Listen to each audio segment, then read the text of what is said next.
nangyayari sa ating inang bayan? Mga politiko, bakit nagpabangayan? Hindi magkasundo, kanya-kanyang sabwatan, nililin lang ang sambayanan. Doon sa kamara ng unang magbakbakan, si VP Sara daw ay may katiwalian. May ilang senador na bastos at mayabang, ang kaso daw itismis na lang. Kawawang Pinas, kawawang Pinas, saan ba papunta ang bansang Pilipinas? Kawawang Pinas, kay daming hudas, kaya bansa'y di umaangat. Ang nangyari po kahapon ay isang pag-aabandona sa ating saligang batas.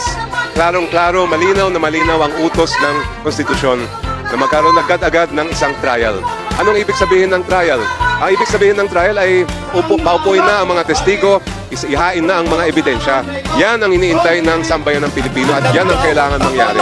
Ang mga Pilipino, kanya-kanyang kampihan, pati ang Senado, nagngingit-ngit sa galit ang mga tao. Impeach VP Sara ang gusto. Kawawang Pinas, kawawang Pinas, saan ba papunta ang bansang Pilipinas? Kawawang Pinas, kay daming hudas, kaya bansa'y di umaangat.